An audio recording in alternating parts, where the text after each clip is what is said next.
నేనంటే ఇష్టం లేనప్పుడు నా కొడుకంటే ఇష్టం లేదని ఊరంతా ప్రచారం చేయాలా? ఏమైందిరా? ఏం మాట్లాడుతున్నావు? నేను ఒక ఫెయిల్యూర్ నని చెప్పుకొని తిరిగితే మీకు చాలా హ్యాపీగా ఉంటుంది కదా. అరే నా కొడుకు ఫెయిల్ అయ్యాడు ఊరంతా చెప్పాలా? రాస్తే పాస్ అయ్యేదానికి రాద్దాంతో చేస్తాడు, నాకు అర్థం కావట్లేదు. రాసావుగా, పాస్ అవ్వలేదేంటి?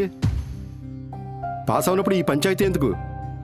అందరు నన్ను అడుగుతున్నారు, నీ కొడుకు ఏం చేస్తున్నాడు, ఏం పని చేస్తున్నాడని. ఏం చెప్పమంటావు? పాస్ అయ్యాడు, జాబు పోతాడని చెప్పాలా? నీకోసం అబద్ధాలు చెప్పుకుని తిరగాల? ఓ నిజాయితీకి మారిపోయారు మీరు. శ్రీనివాస్ గారు నిజాయితీగా ఉంటే నిజాయితీ సంఘాలు వచ్చి మీకు సత్కారాలు చేస్తాయి. చిన్నప్పుడు నా కొడుకు అని చెప్పావు, ఇప్పుడు నా కొడుకు ఎదవా అని చెప్తున్నావు.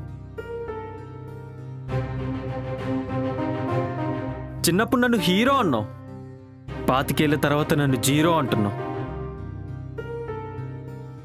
నా కొడుకు ఫెయిల్ అయ్యాడని చెప్పుకొని తిరిగే కన్నా వీడు నా కొడుకే కాదు అని చెప్పుకొని తిరుగు. ఇప్పుడు నువ్వు అనుభవిస్తున్న ఈ సంతోషం నా 25 ఏళ్ల జీవితం. ఇప్పుడు నువ్వు నా మీద చేస్తున్న ఈ తిరుగుబాటు నువ్వు కోల్పోతున్న 25 ఏళ్ల జీవితం. నీ నుంచి నీ సంతోషాన్ని మాత్రమే కోరుకుంటా. అది నీకు అర్థం కాదులే.